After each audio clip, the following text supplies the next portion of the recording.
Hello, everyone. I'm Jerry Jones with O'Hare Wealth Management Group. Welcome to our 2025 Market Outlook. Today, we will walk you through the year that was 2024 and preview our market outlook for 2025. First, I'd like to talk to you about the three things that we do as O'Hare Wealth Management for our clients. We become your go-to advisor. Everything financially related, we want you to come to us first. We can tackle any question at any level. We just want to make sure we are your first call. Two, we want to optimize your wealth. We have a large toolbox, and we have the people who know how to use the tools in that toolbox to optimize every part of your wealth. And third, and foremost for me, service with integrity. We want you to understand that we are fiduciaries working on your behalf, making sure to get you to your financial goals. All throughout this presentation, if you have questions, we ask you to submit those to service@o'harewealth.com, or you can text those to us at 414-644-0060. Once again, welcome to our Market Outlook, and right now I'm going to turn it over to John O'Hare. Well, hello everyone. Thank you, Jerry Jones, for that great introduction. We're looking forward to talking about our economic outlook. And after me, my son's going to talk about our market outlook. So let's get it started. I'm going to talk about three things today. We're going to talk about the economy and specifically the recession that we didn't have and what happened with that recession, and are we eventually going to have it? So that's my first big thing. Secondly, I'm going to talk about interest rates, both short-term interest rates and long-term interest rates, where we think they're going. Lastly, I'm going to spend some time on our federal government and talking about the extremely large debt that we have and what that means for the economy. So let's get this started with talking about recessions. And guess what? We didn't have the recession. By the way, a reminder, what is the definition of a recession? It's 2 negative quarters of GDP. Now, that's shorthand. There's actually an organization called the NBER, or National Bureau of Economic Research. They officially call recessions, and they didn't call one during this period. You can see by the chart, we got close to 2 negative quarters, but we never met the criteria they use, and there's 6 different things, to have a true recession. Honestly, those 2 weak quarters we have came after the huge rebound that we had, and it was a big rebound. If you look at it, at the end of 20 is when we opened up the economy again, and then we took off in 21, growing at 5, 6, almost 7% at one time. That's unprecedented in the last 50 or the last 40 years. So the year-over-year comparisons were just harder. And then in 22, the Fed aggressively raised interest rates, so everyone was sure we were going to have a recession. And we didn't. The second half of 2022 was pretty good performance. Then everyone was sure 23 would bring our recession, and it didn't. We had another good year of above-trend GDP performance. The long-term trend for U.S. GDP is 2%. So anytime you're doing better than 2, it's above trend. And we were. It was 2.7 or 2.8 for 2023. Well, then we said it's got to be a slowdown in 24. Well, the first quarter was a little slow. Then we popped up. Now we're looking like we're going to come in at 2.4 for this year. So the recession story didn't play out like we thought. Now, what happened? They raised rates very fast and very aggressively, some of the biggest rate rises we've ever seen. So why didn't it hurt us? Well, there's a couple things. It did hurt in spots. This is the manufacturing index. This is ISM index, and simple graph to follow. There's a blue dotted line in the middle. If we're above the blue dotted line, it's an expansion. If it's below, it's a contraction. You can see manufacturing, this is a manufacturing survey, when COVID hit, we closed everything down. You couldn't build anything. So we went into extreme contraction. After that, we opened everything up and we burst into an expansion again. But notice what happened into 23, end of 23, into 24. Manufacturing went into a contraction. It's been in contraction for a little over a year. Manufacturing, it is having their downtime. They're basically having a recession. It hit them. Well, if it hit them, why didn't we have a recession in the whole country? The answer is pretty easy. Manufacturing is only 10% or less of the GDP of the United States. If we were talking about the 50s, 60s, 70s, even maybe the 80s, a big decline or a recession in manufacturing would have affected the whole economy. The fact is, manufacturing isn't big enough anymore to have that impact. Did we have some issues? Yes. Besides manufacturing, I can tell you, if you're in the real estate business, you had a contraction. We had some of the worst sales of existing homes in 40 years because mortgage rates doubled. So ask a real estate person if they had problems. They did. Technology, after 22, the stocks fell. We had a lot of technology workers laid off. They had a bit of a contraction. But overall, there wasn't enough problems to hit the whole economy. It was kind of rolling pieces of the economy. What does drive the economy? It's services. Services are 70% of the GDP of the US. And look at this, same index, services instead of manufacturing. Above 50, great. Below 50, contraction. Look at what happened in COVID. Huge spike down. No one could go anywhere. No one could do anything. You couldn't go take a trip or go to a movie, go to a restaurant. Then we opened up, spiked way up, and then calmed down back to normal. With the higher interest rates, we touched contraction territory a little bit. And towards the end of 24, we touched it, but then we popped back up. We're at 54, which is close to the long-term average. So 70% of the economy never really went into contraction. That's why we didn't have a recession. Based on what we're looking at right now is we don't see the services area contracting, and manufacturing looks like it's poised to go back up again. So we feel comfortable that going into this year, 2025, 2% growth or better is possible. And that's probably true for 2026 as well. Now let's talk about the consumer. Why am I talking about the consumer? The consumer drives 65, 70% of our economy. So we need to know what condition the consumer is in to have an idea of how the economy will do. And what I'm showing you here today is the consumer balance sheet. That's all of us in the US. You add up all our assets, all our liabilities, this is what it looks like. We have almost 190 trillion, yes, with a T, of assets. Homes are a big part of that. We have pension funds. We also, 43% is other financial assets, which is bonds, stocks, real estate, things like that. I will tell you that number is probably 70% higher than it was a decade ago because we've had a tremendously good stock market and a very good housing market. The last 3 years, housing's gone up 30+%. So the consumers have lots of assets they can dip into, and they really don't have that many liabilities. Total liabilities are 21 trillion. Well, that leaves us 168 trillion in assets. And those liabilities, most of them, 2/3 are mortgages. Guess what? If you haven't taken out a mortgage in the last 2 years, you locked in rates at 3.5%, 2.5%. So most homeowners right now have long-term fixed rate mortgages at very low rates. So with all the talk of inflation going up, it hasn't affected most of your homeowners. For example, when you look at the CPI, shelter, rentals, and homes are 40% of the CPI. So as we've seen that in the last few years going up, it really hasn't impacted most homeowners. It's impacted renters, but most homeowners have a low mortgage. 40% of homeowners don't have a mortgage at all.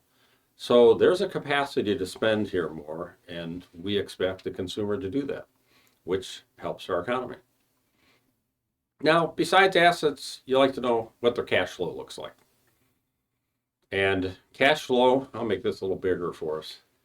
Cash flow we're looking at on the top here is household debt service. How much of their money goes out every month to service their debts? If you look at this over the last 45 years or so, the trend has always been above 12% of disposable income goes to service debts. Notice that in '07 towards '08, it got to a new all-time high of almost 16%. That was the housing bubble. And consumers were borrowing not only on credit cards and everything else, they were using their houses as ATMs. They're taking out second mortgages, buying cars and boats and taking trips. So they were stretched, and they were stretched going into a financial collapse. We had a banking system somewhat collapsed and the housing market collapsed. So they were in trouble, and delinquencies went way up. You'll see that on the bottom chart. But look where we're at today. Prior to COVID, the consumer had brought their disposable income ratio below 12%. It was at record lows. It actually went lower for 2 years because people were sitting at home getting paychecks and had nowhere to go and nowhere to spend it, so they paid down their debt. It has returned to normal or about the level it was pre-COVID, which is still very low. So what does that mean? Your consumer has assets. They also have cash flow enough to take on new debts. So we think they'll have lots of ability to spend. Now, the next thing we look at is delinquencies. And that's the bottom chart. And you want to see if delinquencies are going up because that shows strain on the consumer, especially in this case, more likely the low-end consumer. If you look at the blue line, that's mortgages. Mortgages during the financial crisis, delinquencies were over 10%. They're back to about 4% now. They were actually very low at about 3%, again, during COVID when people had a lot of cash from the government. But they haven't even returned to the pre-financial crisis level. We're still below that. So we're not concerned about mortgages.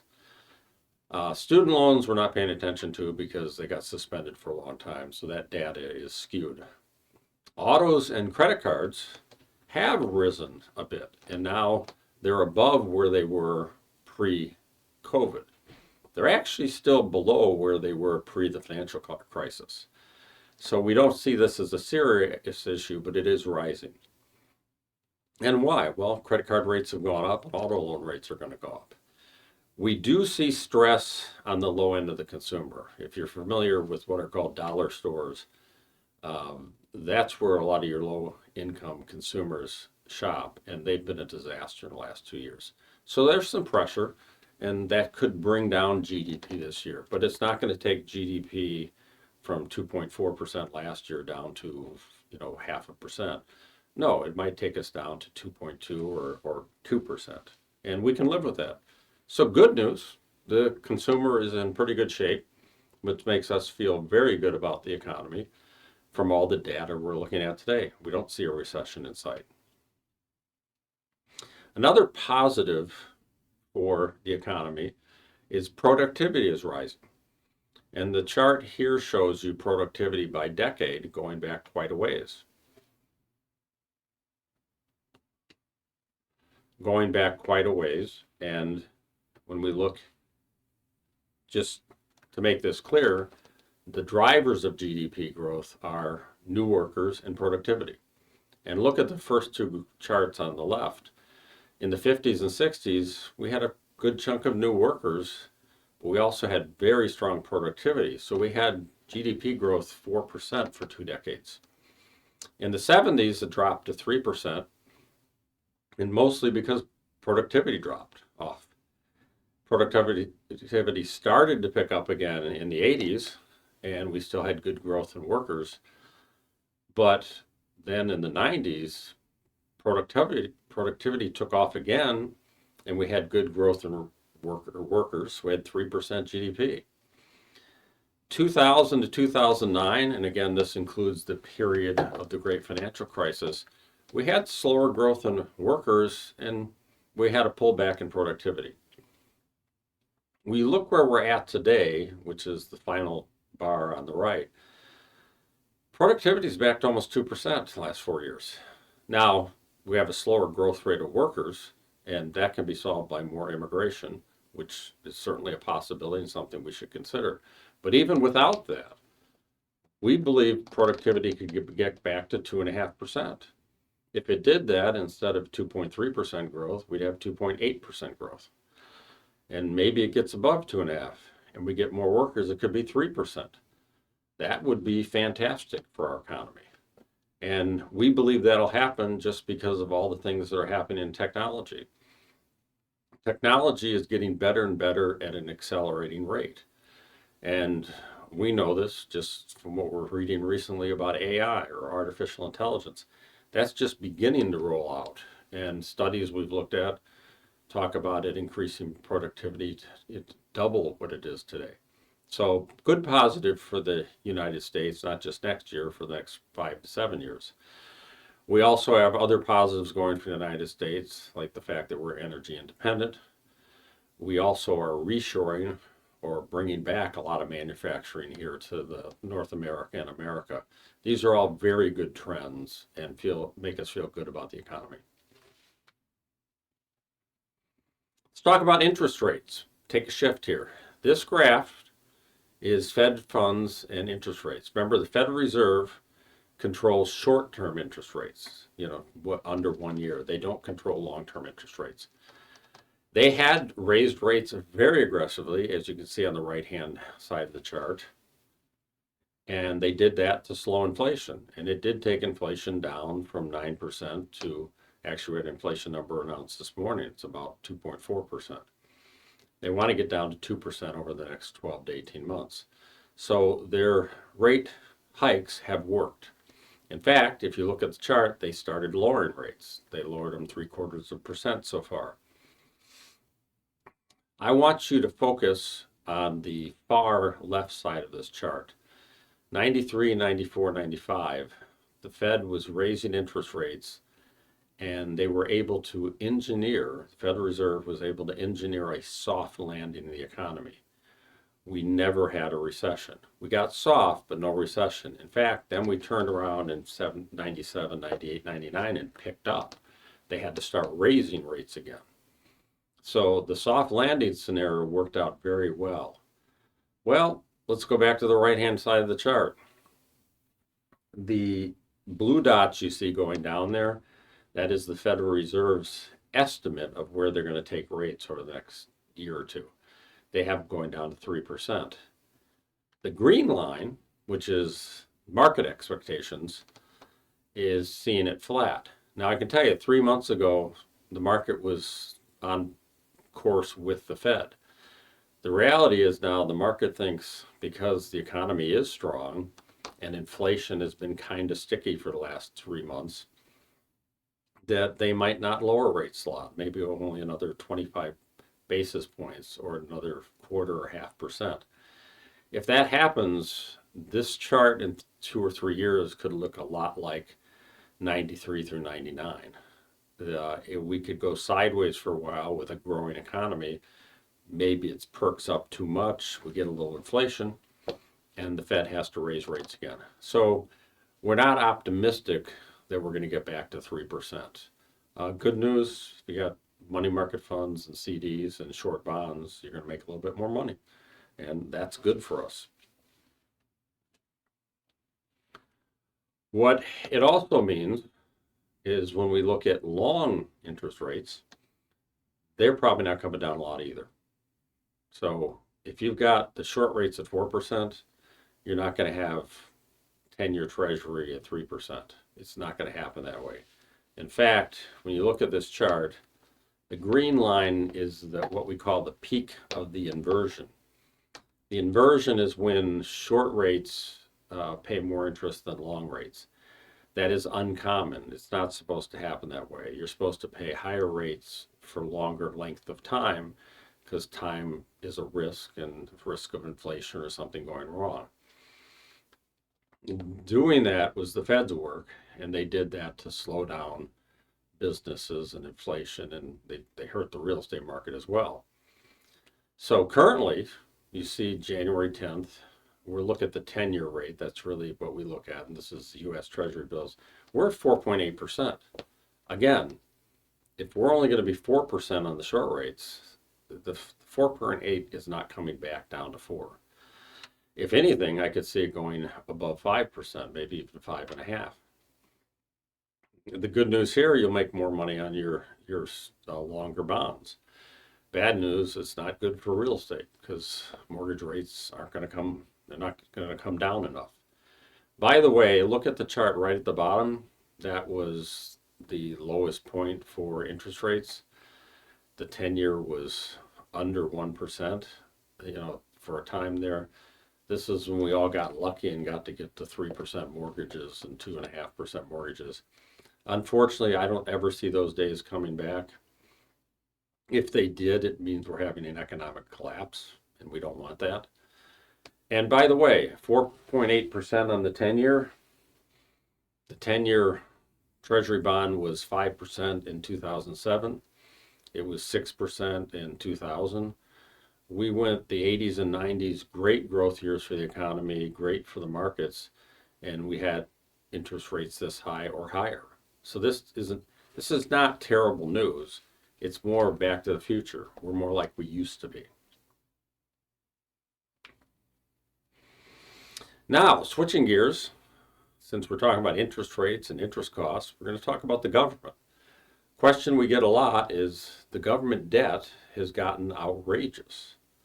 And what's going to happen here is, are we going to have a collapse in our society because we can't pay this debt? Is it going to cause rampant inflation? How can the government borrow this much and not be in trouble? And we have borrowed a lot. We have $35 trillion in debt at the federal government level. It's now 100% of GDP. It hasn't, you'll see later, it hasn't been that since we look back at World War II. And a decade ago it was 10 trillion. Now we're 35 trillion. So it's amazing how big it's gotten. Well, why has it gotten so big? We spend more than we take in. This year we're going to spend $7 trillion.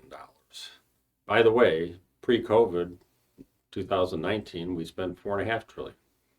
So it's gone up significantly. And you can see on the right-hand side, most of the money we get to spend is taxes. And we have a deficit. There's not enough money to come in. So we're going to have a deficit again this next year of $2.5 or $3 trillion. And I get asked, can't they cut the spending? Well, look at the total spending. Start at the bottom. Interest. You can't not pay the interest, so you're going to do it. The next three, Social Security, Medicare, Medicaid, you can't stop paying those. And they go up with inflation and sometimes more.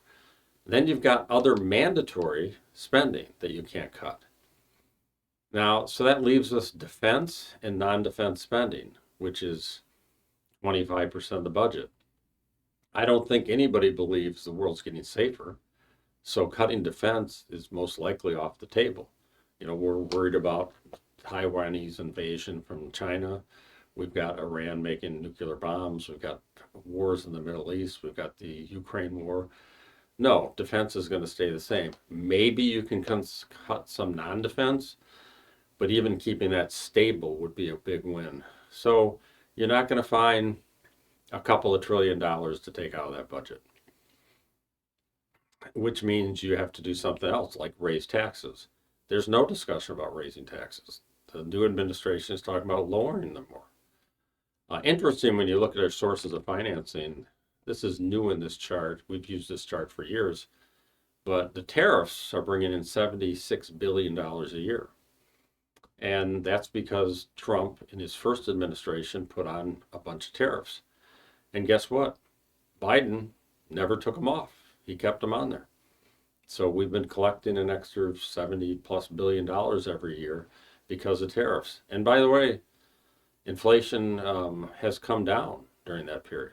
And we're going to hear a lot more talk about tariffs. So I'm telling you now, they're not as scary as they might sound. Now, let's talk about the debt and deficits. If you look at the top half, we've pretty much since the 60s always had a deficit of spending for the federal government every year. Back in the 70s, it was 3-4%. We did have a short period in the 90s where we had surpluses, which was nice. But typically we spend more when we're in a recession, like 08, 09, we spent more, and then COVID and 20, we spent a lot more.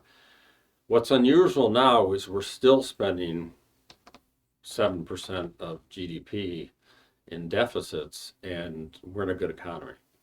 So that's not a good thing. But we got 35 trillion in debt.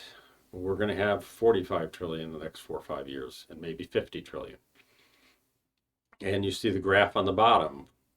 Currently, we're at 100% debt to GDP, and that little red line is we're going to extend the original tax cuts that were put in by the Trump administration. So that's going to take us higher. We're going to get to 130% plus. I see it over the long term probably going to 150. So when you hear that, you say, John, who the heck is going to buy our debt? Aren't they just going to stop and not buy anymore? And then we can't finance our government, and then we're in a crisis. No, it's not going to happen that way. It's not good because it limits our ability to help out in bad times. But as far as buying our debt, here's why they're going to buy our debt. When you lend money to someone, you don't just look at their salary or paycheck, you look at their assets. And these are the assets of the U.S. government. Again, we've got 34, 35 trillion in liabilities, but we're not a bad credit risk. We have 200 trillion in assets. If your friend you knew had $200 that he can get from the bank and wants to borrow 35 for a week, you're not going to worry about him paying your back. That's what people think of the United States. You look on the left-hand side, we've got land worth, literally trillions of dollars. We've got oil the Fed's owned worth trillions, gas, coal. The buildings we own are over $1 trillion. We've got 4 trillion about in military assets. Those are real assets. There's lots of countries, including Ukraine, would buy a lot of this stuff up from us. So we have pretty good balance sheet. And if you look at our financial assets, we've got 4 trillion in stocks, bonds, and other assets. We still have 500 billion, $500 billion in gold reserves. We've been off the gold standard for 50 years. I'm not sure why we still have all that gold. Maybe we sell it at some point. I think we have it because we thought at some point we'd go back to the gold standard, but I don't think it'll happen. What we also, as a federal government, have is we have a claim on all future tax revenue on our GDP, which today, looking out 20 to 30 years, is probably worth another 30 trillion. So the balance sheet's good. So after that, you look at, hey, when investors have to buy bonds, where are they going to go to buy them? Well, this is the world bond market, looking at every sovereign nation, including the U.S. And quite frankly, we're the biggest, deepest market. We're the safest currency to have out there. So most bond investors come to us first with 51 trillion. Yeah, they'll buy a little bit from Canada. After that, they go to what is the yellow down there, which is the EU, United Kingdom, France, Germany, things like that. They'll go buy some of those bonds too, because the euro is fairly stable. After that, with the exception of Japan, they're not interested in much of the rest of the world's debt. And who pays the most on the interest? If you've got to buy bonds and you're going to buy the ones you think have the best currencies and the best financial assets, you're going to look for the highest rate you can get. Well, guess what? These are the rates. You can see the U.S. 4.6%. I said, that's where we're going to buy first. Australia, Canada, they're small markets. They have lower rates than us. The UK, they've got a $4 trillion market, not 51 trillion like us. You could buy a little bit of their bonds. But look at all these other countries, Germany, Netherlands, Ireland, Spain. They're all much lower rates. Japan, people like, but why would you take 1.1%? On the flip side, Mexico pays 10%, but it's only a $1 trillion market. It's tiny. You can't put much money there. Brazil's 15%, but if you invested there last year, their currency fell 20%. So you ended up losing 5% with that investment. No, we're the best looking bond from a balance sheet and rate perspective right now. And as long as we're like this, people are going to keep buying our bonds and we're going to have the money to service it. So I'm not worried about the federal government having a problem and imploding the economy. I don't like it. I think they should be more prudent. I think everybody agrees with that. They're losing some flexibility, but the reality is don't believe the doom and gloom stories. It's not going to happen.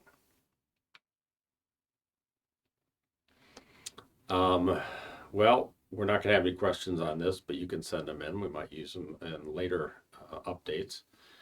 The reality is here, we talked about the economy. We didn't really have a recession. Doesn't look like we're going to have another one. So that's good for stocks. And it's okay for bonds. Rates probably not going as low as we thought on the short end with the Fed. Long end, if I had to guess, probably going to go a little higher. So not great for mortgages, great for bond investors. They're going to make more money. And the government, yeah, we don't like what they're doing. But long term, this isn't a huge risk, and the world are going to continue to buy our bonds. So with that, I'm going to wrap up, and we're going to turn it over to my son, John. He's going to talk about what this means for the stock market and the bond market. Thank you very much for the time. Thank you for the economic presentation. I'm going to start with the market outlook. So hopefully everybody's ready. Hopefully everybody found that valuable. I'm going to reference it a couple of times, so hopefully you're paying attention. But let's jump right into the market outlook. I'm going to talk about, normally I talk about where we're going. And this time I think I'm really going to spend a little bit of time talking about where we are and kind of where we've been, because I think it helps frame the story of where I think we're going. Additionally, I'm going to spend some time talking about some issues we see in the bond market and some issues we see in the broader index. And then we're going to talk about, the idea of a good, of a solid foundation for thinking about the markets going forward. So let's get right into it. One of the tables we brought a number of years before is consumer confidence. Consumer confidence, I didn't bring the table this time, it's a contrarian indicator. When consumers are excited, it tends to be periods like right before the tech bubble, January of 2000. They're excited in November of 2007. They reached new heights in February of 2020. They hit new highs in December of 2021. Tends to be a contrarian indicator. When those peaks tend to happen, the next 12 months of market returns are usually not very good. The opposite is also true. When consumers are most despondent, tends to be the bottom of the tech bubble bursting in 2002.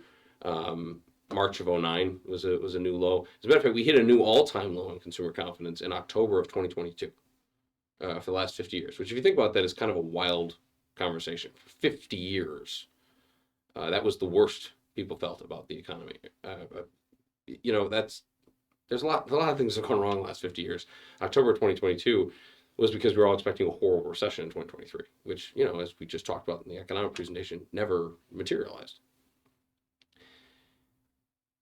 But very importantly is inside that survey, they also asked people what they think is going to happen to stocks over the next 12 months. And that's this chart here. And again, this is typically a contrarian indicator. When are people most excited about stocks? They were very excited right before 2000. They were excited. One of the previous peaks was at the end of 17. People forget 18 was not a very good year in the market. But right now, just recently here, all the way on the right-hand side of that chart, we hit a new all-time high for people believing the market's going to be going up next year. One of the questions I'm getting asked recently is, do you think we're going to have another 20% up year? And it's funny that people would frame that because there's only been a couple of times in history where that's ever happened, right? I mean, if you look back, you're looking back into the 20s, you're looking back into the late 60s. There was a period there at the end of the 90s, which were fantastic. And then the last 2 years. This is not a normal occurrence, but it seems like it's already the expectation. And you can see we went, if you look at 22 there, low expectations for stocks. Of course, that would have been a great time to go forward. But that wasn't what people believe. Today, people believe the stocks are going to continue to go up. And I think it's indicative of something we referenced last year, which is the emotional investor cycle. And that's this chart here. Now, I'm going to zoom in on this. The standard is optimism. People are generally optimistic.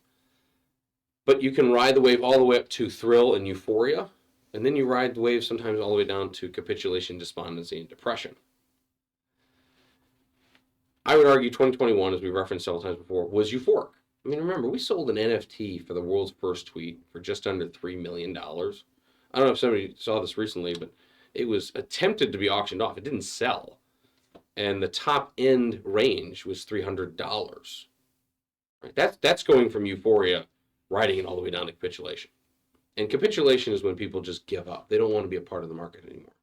That was October of 22, right? And that's all I got asked in early 23 is what can I buy other than stocks and bonds? People didn't want to be a part of the market. Of course, we're up on average 27% annualized since people were asking me that question. Capitulation is when people give up. So that day when we were down 12% in March of 2020, that's capitulation, right? March of 2009, that was capitulation. People just gave up and said, I just don't want to be a part of this anymore. And I argue that we spent most of 2023 despondent and depressed because we'd had a terrible market. The Fed had raised rates far faster than we thought. We all thought oil was going to go to $200 a barrel because of the Ukraine war. None of that stuff happened. We were going to have the worst recession in 2023 that we could possibly imagine. In 2024, I argued we were going to get to relief. We started the year at relief because we finally hit a new high in the market after more than 2 years, which, by the way, we had not had a period. Even COVID, we recovered in a few months, but the last time we'd had multi-year periods without hitting new all-time highs was the Great Financial Crisis, 07 to 12. We weren't used to that. I mean, and as much as you're like, oh, it wasn't that long ago. No, it's 2025. We're talking about, 15, 16 years ago before anybody can really remember this, right? 15, 16 years ago, we're back in the throes of it. It's a long time ago for a collective memory. But I argue that we started last year at relief. And if the previous chart is any indicator, we went from relief through optimism right to excitement, thrill, and probably back to euphoria real quick. People are very excited right now. People are excited about the fact the last 2 years have been up 20% back to back. But again, it's about where we've been. And this next chart, I want people to keep in mind, if you have $100,000 and you lose 25% of it, you have $75,000. How much do you need percentage-wise to get back to 100 grand? And most people, the knee jerk is to say 25%. The answer is 33%. You need to go up more, right? Going down is very detrimental. The same is also true. If you go up 33%, you only have to go down 25% to get back to even, right? You don't actually have to go down as much to get back to even. So those downside protections are a big deal. And why did I use the number 25%? Well, because this chart, that's what we did. So this table here, right at the bottom in blue there, January of 22, for 9 months, we slowly went down and finally bottomed down 25%. In 2023, although it was a 20% year, we spent most of it rebounding up. We were up 22%. We weren't back to even by the end of that year. February or March or February of 2020, you see, we basically peaked a decline in less than a month. Right? And then we rebounded very, very quickly. We're up 60% the following year. The last time we had a multi-month correction that, lasted that long was October of 07. And, this reminds me a lot of 19. 19 was a great year in the market. People said, oh, it was fantastic. It's because 18 was pretty tough. 18, we basically fell 19% from September into December. And then 19, we spent most of the year recovering back to even. We spent most of 2023 recovering back to even. And last year was a fantastic year in the market. We were up, another 20% year. But if we look at this chart, averages, right? In 3 and 5 year, the average and the median returns are 10%. Now, we're yet to see what this third year shows us, but if you agree that there's usually a mean reversion, things kind of go back to averages. what would we expect the average return to be? Well, we expect the averages to start to get closer to 10%. And how do you get closer to 10% market returns when you're annualizing 27%? The answer is kind of simple. You start putting out numbers like 4 and 5 and 6%, 8% growth, even a 10% growth number. You start to very quickly average down, and that's what we should be expecting going forward, because the idea that we're going to keep growing at 27%, remember, we haven't had a period like this, the 20s, the 60s, the 90s. This is a very rare occurrence that we have back-to-back 20% up years, and they almost always come as a result of these big moves downward, and then we follow it up with that as a recovery. As a quick aside, I'm going to talk about portfolio construction, because I don't think people always talk about this in a broader context. I always get asked about what the S&P 500 is doing, kind of no matter what. It doesn't matter who the client is. They ask me what the S&P 500 is going to do. But most people's goals are not set up that way. Even, I'm a good example of this. I'm not quite 40 yet. I've got 15-year plus time horizon. And we say usually 15 years plus, you should probably be all in stocks. And why is that? Well, because if you look, personal homes, gold, bonds, cash, almost any other asset class you can name on a 15-year basis, I mean, on a 1-year basis, who knows, but on a 15-year basis, stocks far and away have historically outperformed by a wide margin on all the things I previously named. So if I don't need money for 15 years, it's not a bad place to put it. Short-term goals, all the way on the side there, the big green loop. Look, I've got taxes coming up here in April. It doesn't matter how confident I am in the market. I can't risk the market taking a bunch of it away before I got something due here on April 15th. So that money is basically in cash or a CD or a very cash liquid investment, because it's going to be needed in very short term. But medium-term goals, college, home improvement next year, your living expenses next year for some of our retirees. And by the way, of all of our clients, even some of our most aggressive clients are still 5% bonds, because that's next year's living allowance. Why do people buy bonds? Well, the answer is this next chart here. If you look at this chart, the average inter-year drop is 3.5%. But you can see there's a lot of years there where 2%, so your biggest volatility, peak to trough. And for most people, if you got an expense in a year or two, the idea that you're taking a 2% waiver, and by the way, you've made money 44 out of 49 times for the last 49 years. If you look back, there's only one time you lost 3%, right? There's not a lot of times you lose money. 2022, we lost 13%. It was the worst market, not in 90 years. It was probably the worst market in 250 years. At some point, it's tough to get the data going back that far. It was a horrendous market. And how did we respond off of that? Well, we went up 6%. So if you go down 13 and you go up 6, we're not back to even on most bonds. Additionally, last year was the year of buy long bonds, don't worry, rates are going to go down, we're going to make a ton of money. That was not our postulate. Last year, it was not our postulate all year. We made sure that we didn't fall for that trap. But yeah, the market was up 1% last year. Bonds are not back to even. And we started off this year a little bit rough. But all these great times, what does this translate to? What does it look like for the last few years? It looks like this chart. Bond market peaked in 2021. Right? And then as it declined, it actually caused a whole bunch of problems in regional banks. We all remember that. And this is a price return, so there's some coupons people collected, but collectively, broad bonds, especially long bonds, right, which I think was all the rage. I think every pundit told us about long bonds last year. Long bonds have come nowhere close to back to even, and the broad bond market index is nowhere back to even. So people always ask me about the S&P 500. Most people don't ask me what I think bonds are going to do this year. And the answer is, well, we kind of talked about that with your economic outlook. Bond rates are driven by investors. They're driven by our expectations for economic growth. They're driven by our expectations for inflation.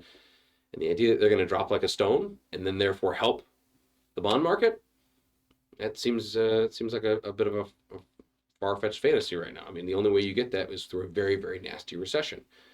So bonds are still down, right? Even years later, they're not back to even. But going back to the S&P 500, if you look at this, this is a chart going back to 1996, And it really shows two things. It shows a secular bull market, secular bear market. Secular bear market is when you spend 10 years going nowhere. That was 2000 to 2012. And a secular bull market is what we started saying back in 2012. We're in a secular bull market, which is going to kick off a 15 to 20 year uptrend. And that absolutely happened. And this is a very important piece because we just talked about portfolio construction. If I really have a 5-year outlook, and you remember that investor cycle, if you really have a 5-year outlook, take yourself back 5 years, January of 2020. Right now I'm sitting here at January 16th of 2025. I don't know if January 16th of 2020, I don't know if we had a COVID case in the United States. Then if somebody had a crystal ball and said, by the way, just so you know, next 5 years, you're going to have a 34% correction, something you haven't seen, in over 10 years. And then another 25% correction, something, again, you haven't seen over 10 years on the horizon for the next 5. How do you feel about investing? Right? Well, if you have a real 5-year outlook and you are always looking forward 5 years and you're thinking, all right, I understand the 5-year picture. Yeah, if you invested in January of 2020 and got all in, you look pretty foolish. Just a few months later, right, down 34%. But if you actually didn't ride the emotional investor cycle, you had a long-term 5-year belief, the money was properly allocated according to your time horizon, 5 years later, you're up 72%.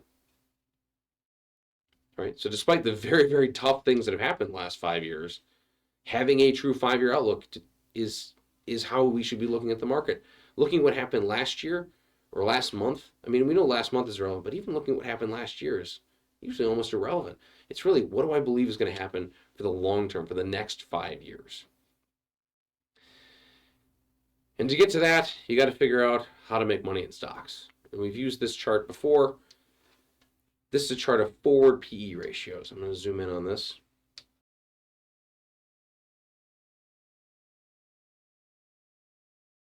If you look here, forward PEs average 16.9% or times.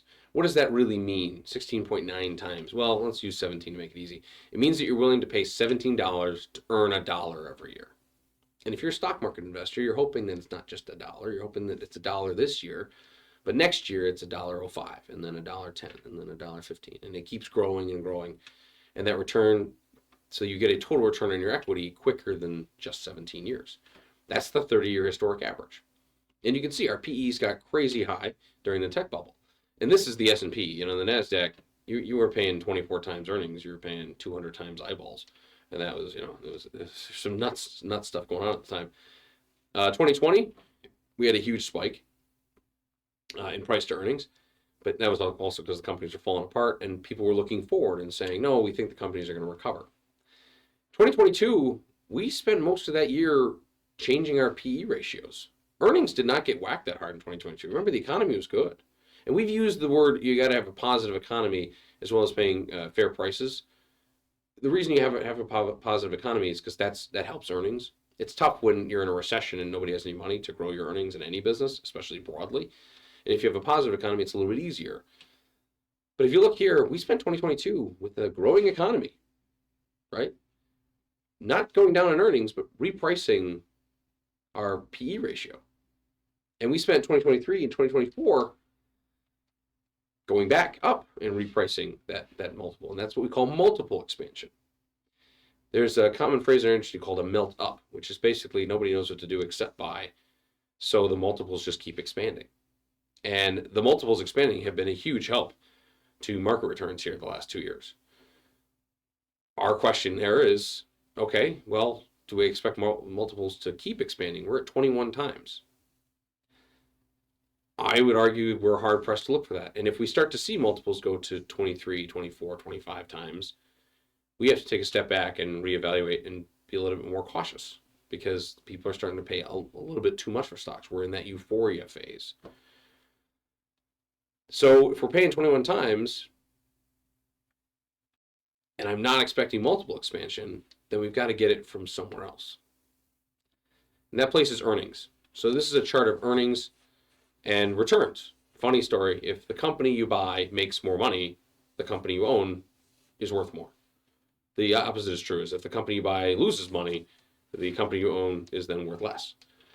The correlation between those two things is 0.97%. One would be perfect, right? So there's always some rub and some a little bit of miscue there, but essentially in the long run, if companies make more money, they're worth more, right? It seems like it shouldn't be a controversial statement, but it's near perfectly correlated. So you want to follow earnings. So what the heck are earnings going to be next year? Well, this is what the broad market thinks. So there's Goldman on the left there, and then there's the aggregate of everybody else on the right. Last year, and this is how you read this chart, EPS, earnings per share. We closed out the year at, I think it was like 5,882 or something on the S&P 500. We then got $241 of earnings, right? But importantly this is always times forward earnings. So if you take, you make the math easy, 21.9, so 22 times 268, which is what we're expecting to earn next year. 268 is 5,892. Yeah, 92. 5,888, 5,892. We're within a whisper, right, of the closing level of last year times forward earnings of basically 22 times next year's estimated earnings. The market is always looking forward. It's not looking back. The 241 number is old news. The 268 number is the market looking forward. We're expecting earnings to grow by 11 to 13%. Right? So the Goldman's 11 and the consensus is 13. And they're expecting PE ratios to stay basically flat. They're not expecting multiple expansion, which means we're going to spend all year figuring out if we're really going to make $268 a share, right? Or if it's going to be 273. And if that's the case, kind of the cap on the growth of the market looks to be kind of whatever earnings are, because we're not getting multiple expansion. That's not the expectation. We're at the high end of multiple expansion. So you'd expect 11 to 13% is kind of the cap, if you will, on what the market might do this year without multiple expansion. So if we get sideways moves in multiples, we just sort of stay here. 11 to 13% is a much more reasonable number. And by the way, very quickly, if we see multiples compressed down from 22 to 21, but earnings grow 11%, well, that's like a 5% return on the market. Right? So what does that look like? And I think this is where we're going to get to very, very shortly. This is how this translates. If you look across here, yeah, we closed at 5,882. The 268 number, we just went through that. That's the year forward. The 6,500 number is the expectation for the closing market of the S&P 500 this year. How do they come to that number? And the answer is they take the 288 number, right? And that's times 20, that's 22 and a half. But yeah, basically 6,500 is just a little bit shy of the same multiple times the earnings of 2026. We're about to spend this year debating if we're going to get $268 per share, but very quickly, the market is going to pivot and start looking forward and thinking, what are we making in 2026? The market is always looking a year forward. So that 6,500 number, that's a function of what we think 2026 looks like. If we know the economy is strong, it's easier to think earnings are going to grow. Right? That's why we do the economics first, because it helps us determine whether or not we think these earnings things are going to come to fruition. But we're going to spend all year debating whether or not we're going to make $268 a share. That's what we're here to find out. The 241, right, from 2024, that was the 2023 recovery. Right? That was the 2023 recovery was that number. 2024's recovery is due to 2025's numbers. And 2025's market move this year will be due to our expectations in 2026. Diversification. So you make money through concentration. You get to keep it through diversification. This chart is the S&P equal weight, and there is sometimes a misnomer between the two. And this is something that the market has to address. As a matter of fact, I just talked to somebody last night. Vanguard is starting to send out letters about this very issue. If you have $100 and you spend 99 of it on one company, and then you spend a penny on another 100 companies and tell people you have a 101 company index, nobody believes you, right? You're selling diversification, but you're actually, utilizing concentration. And by the way, if that company goes up, nobody's going to complain, because concentration making money, nobody complains. When people complain is when concentration shifts and goes down and it works against you, right? So that's why we say you keep it through diversification. You can also lose money through concentration. But if you take an S&P equal weight, what essentially they're doing is they're taking an even amount and they're putting the same amount in each one. So if you had $100, 100 companies, they would put they would put $1 in each company. That would be a diversified index. The S&P 500, people say S&P 500, it seems like a short, well, you're buying 500 companies, instant diversification. That's becoming less true, and it's probably less true than it ever has been. And the S&P equal weight, if you look here, it didn't go down nearly as much as the S&P 500 did in 22, but it also took longer to come back to even. It took almost 2.5 years, right? But it's more diversified. The S&P 500 concentration, let's look at this. This is the PE ratio, right? We just talked about price to earnings ratios. PE ratios of the top 10 names in the S&P 500, the largest by market cap, and the S&P 500 is a market cap weighted index. The remaining stocks in the S&P 500 as a whole. The top 10 right now are trading at 30 times forward earnings. The rest of the market, the other 490 companies, are trading for 18 times, right? Almost twice as high. Now, historically, you do pay a little bit more for the top names. And why? Well, go back to like 07. Exxon was the biggest company in the world. The PEs were a little bit higher than they traditionally are. Well, it was the biggest company in the world, had been a great performer. People tend to pay up for it.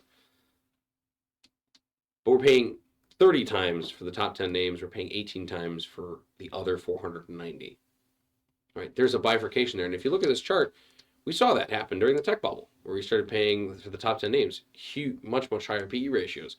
And then we spent 20 years basically with all these things in line. All those lines are pretty close together. And it started to separate a little bit in 18 and then really separated during COVID and really kind of hasn't come back from a PE ratio standpoint. Those things have bifurcated. They've moved apart. And, you can have periods like that where, the market gets ahead of itself from an excitement standpoint. We had that happen in the end of 13, right? The market had a great 13, and earnings, the market that went sideways for most of 14, 15, and 16, and earnings slowly crept up and caught up. But you have to see those earnings come through. The other thing that's changed is the concentration of the index. So this is going back to 1996. Even during the tech bubble, the biggest 10 names were 26% of the market. In 2014, it was like 18% of the market. And this is part of the challenge when you're talking about the S&P 500. There's an old phrase in our industry, data, knowledge, and wisdom. Data is knowing the number. Knowledge is understanding the number. Wisdom is knowing when to ignore it. When you're using data on the S&P 500 and the historic data, comparing it today, 40%, almost 40% of the S&P 500 is just 10 names. The other 490 represent everything else. That wasn't true just 10 years ago. It was 18% was the top 10 names. Try to compare on a 10-year track record today's S&P 500 to one 10 years ago. Almost it's basically a different animal. Right? So because of that, it's definitely different. It definitely is worrisome for us. Because we're, again, talking about buying concentration. I think people are buying the S&P 500 assuming they're getting diversification. They're actually buying concentration. And that leads me into this slide. There's this top table up there. The S&P 500's returns. But then there's the Mag 7. Now, I guess we're switching a little bit from top 10 to Mag 7, but that's what everybody talks about. The Mag 7, the S&P 500 without the Mag 7 was down only 8% in 22. The Mag 7 were down 40%. Right? The Mag 7 was only up 10%. Or the Mag 7, the S&P 500 X Mag 7 was only up 10% last year. The Mag 7 were up 48. If you look at this chart, in 2022, 50+% of the returns came from just 7 names. The other 493 did the rest. In 2023, it was almost 2/3 of the market returns were driven by just 7 names. In 2024, over 50%, 55% of the market returns were driven by just 7 names. I think when people are buying the S&P 500, they are expecting diversification. You're actually buying concentration. And why is that important? Well, it's like I said, there are people sending letters saying we're violating our diversification rules. The IRS started to step in and say you can't do this. The SEC says you can't do this. There are rules for diversification. If you were to buy, just a couple of names, and that has happened, by the way, historically, when mutual funds just bought a couple of names and hope it worked out. Nobody complains when they make money. They just complain when it goes south. Right now, it's making money. If it goes south at all, then people are going to start to call in and say, you violated the diversification rules. And why is that important more broadly? Well, this is the IBD Mutual Fund Index. This is 20 mutual funds, and these, I'm not going to name them all, but these are the mutual funds everybody seems to know. They're in everybody's 401k. They're brought up a lot. They're massive funds that have been around for a long time. They have to adhere to all these diversification rules. They're supposed to cap out buying anything after 5%, right? They're the top 7 names. You couldn't buy them in a correct market weight cap if you only get 5% in each, right? So that's you're not going to get there. What's happened to that index? That peaked in 2021. It's still not back to even, right? And by the way, that makes sense, right? If the market was down pretty drastically, and that goes back to the XMAG 7. The XMAG 7 was down, and it did not come back nearly as quickly, right? This is the same thing here. We're looking at an index that is saying to us on a broad market basis, you have to take high concentration risks right now to keep pace.